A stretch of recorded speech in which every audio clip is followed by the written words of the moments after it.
"We're restructuring compensation packages across the department," Victor said, not making eye contact as he slid the document across his polished mahogany desk.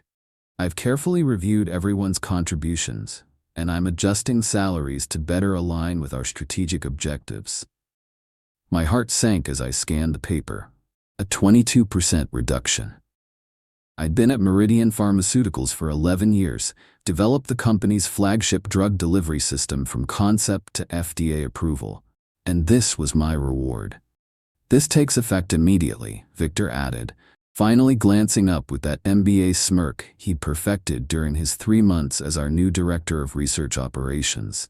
"CEO's orders. We need to show the board we're serious about optimizing overhead."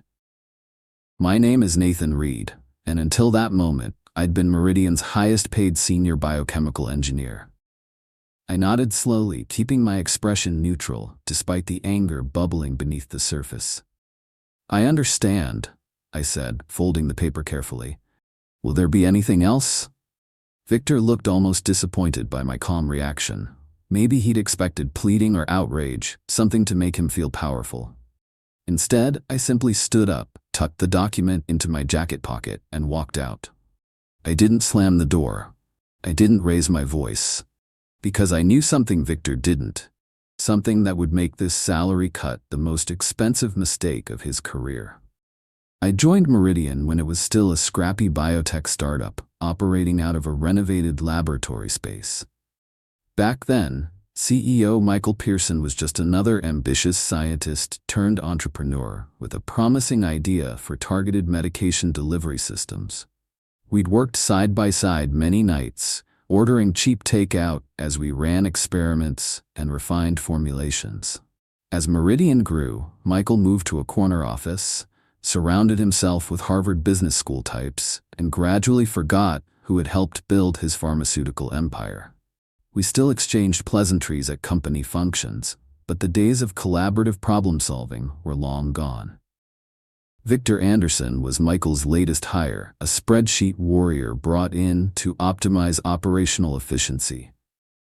Translation: cut costs wherever possible to boost the next quarterly report. Victor had never developed a drug himself, but he excelled at taking credit for other people's discoveries and presenting them as his own strategic vision. Within weeks of his arrival, Victor had replaced 3 veteran researchers with recent graduates at half the salary. He'd canceled our conference attendance program and reduced our lab space to enhance interdisciplinary collaboration, while conveniently reducing square footage costs. But cutting my salary, that was personal.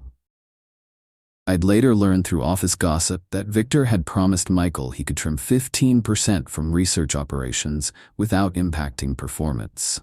My compensation was his biggest target, the quickest way to deliver on that promise and earn himself a hefty performance bonus. What Victor failed to understand was that I wasn't just another line item on a budget sheet. I was the developer of Meridian's entire drug delivery platform. More importantly, I was the only person who fully understood the proprietary formulation process that protected Meridian's crown jewel, the neurotrans delivery system that gave our medications their competitive edge.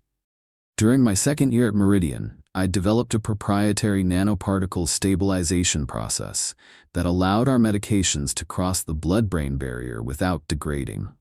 The documentation existed, but it was deliberately complex. Certain key steps required specific procedural knowledge that wasn't fully captured on paper. Michael and I had agreed back then that keeping some aspects of the process as protected know-how added an extra layer of security against potential corporate espionage. That formulation needed comprehensive stability verification every 14 months to remain compliant with our FDA approvals. The next verification was due in exactly 17 days.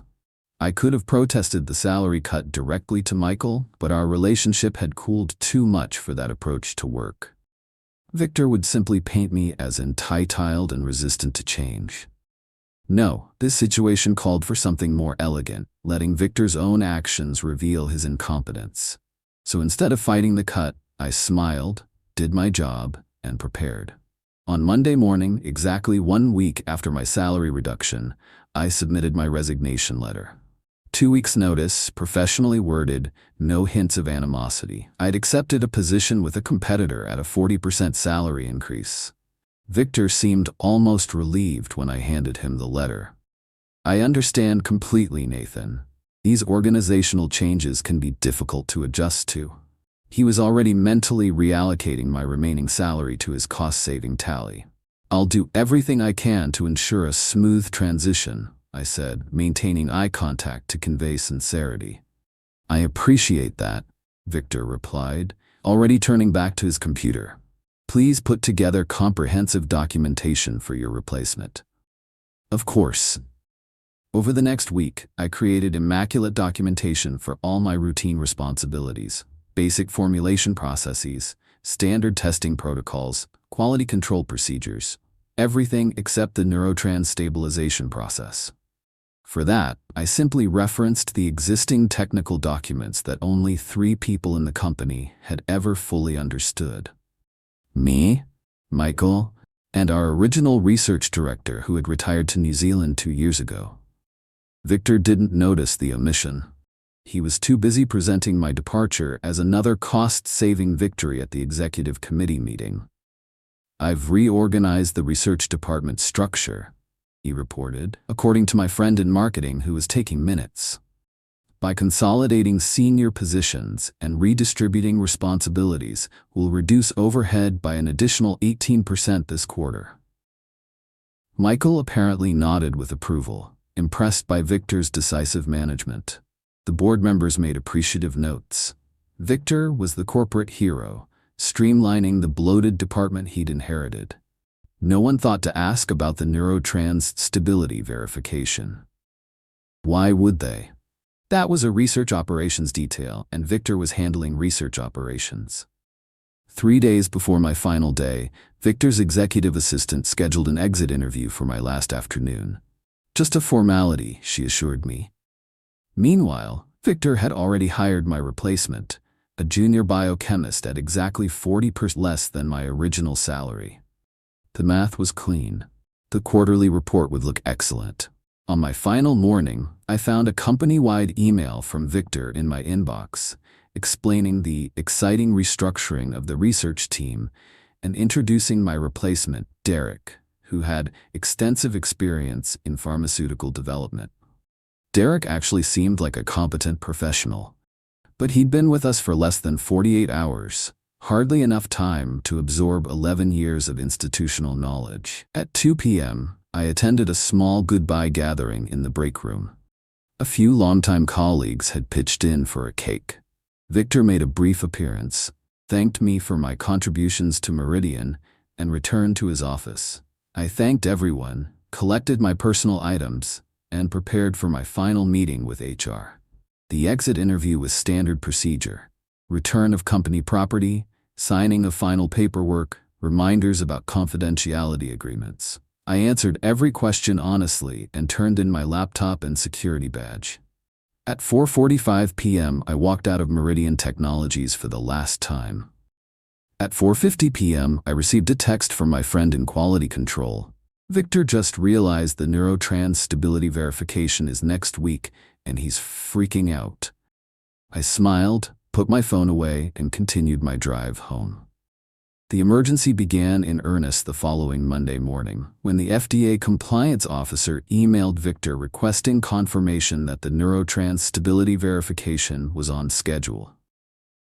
The formulation needed to undergo rigorous stability testing to maintain our pharmaceutical approvals, which represented 40% of Meridian's annual revenue.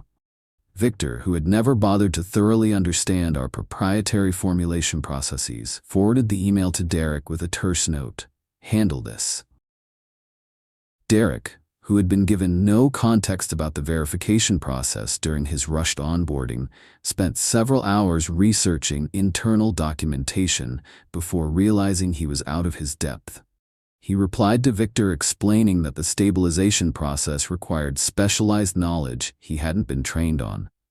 Victor, now concerned, called an emergency meeting with the research team. Who handled the last neurotrans verification? he demanded. Nathan did. Several people replied simultaneously. Well, who else knows the process? Uncomfortable silence. By Tuesday afternoon, the situation had escalated to Michael's attention. FDA approvals were his personal priority. They provided stable, lucrative revenue streams that kept shareholders happy. Victor tells me there's some confusion about the stability verification, Michael said when he called my personal cell. His tone was casual, as if checking in with an old friend. I was hoping you might be willing to consult for a few days to help us through the process. I'd be happy to help, Michael, I replied. My consulting rate is $300 per hour with a minimum engagement of 40 hours. There was a pause on the line. That's significantly higher than your salary was. Yes, I agreed.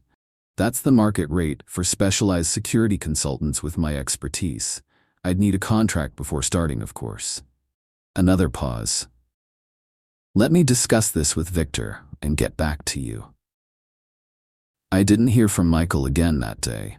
Instead, I received increasingly desperate messages from former colleagues describing Victor's meltdown as he realized the full implications of the verification deadline. The FDA wouldn't extend it. They never did. Without proper verification, Meridian would lose approvals for products worth nearly $30 million annually. On Wednesday morning, Michael called again. We'd like to bring you back on staff, Nathan. Same position, 15% increase from your original salary before the adjustment, plus a signing bonus to compensate for any inconvenience. I let the offer hang in the air for a moment before responding. I appreciate the offer, Michael, but I've already accepted a position with Axion Systems. I start next Monday. We can beat whatever they're offering, he said immediately. It's not just about compensation, I replied. It's about working somewhere my contributions are valued. Nathan, Michael's voice took on the serious tone I remembered from our startup days. I made a mistake letting Victor restructure your position. I should have paid closer attention. Yes, you should have, he sighed. What would it take to get you back for at least long enough to complete this certification and train a proper replacement? I named my price. Reinstatement at double my original salary, a guaranteed 3-year contract with predetermined annual increases, a senior director title reporting directly to the CTO instead of to Victor, and a written apology from Victor to the entire IT department for his disruptive management practices. Michael balked at the last item. That's not really necessary, is it? It would undermine his authority. His authority was undermined the moment he cut the salary of the only person who could maintain your government compliance, I pointed out. The apology isn't for me, Michael. It's to rebuild the trust of the team he's damaged. After another day of internal chaos, during which Victor apparently tried to hire an outside pharmaceutical consultant who quickly determined the stabilization process would take weeks to fully understand, Michael called back with a counteroffer that met all my terms, except the public apology. Instead, Victor would privately apologize to me and then announce his own departure from Meridian to pursue other opportunities. I accepted. 2 weeks later, I returned to Meridian Pharmaceuticals with a new title, a significantly improved compensation package, and a direct reporting line to the chief medical officer. Victor had already cleared out his office, leaving behind only a company-wide email expressing his gratitude for the opportunity to have contributed to Meridian's growth. The neurotrans stability verification was completed with 3 days to spare.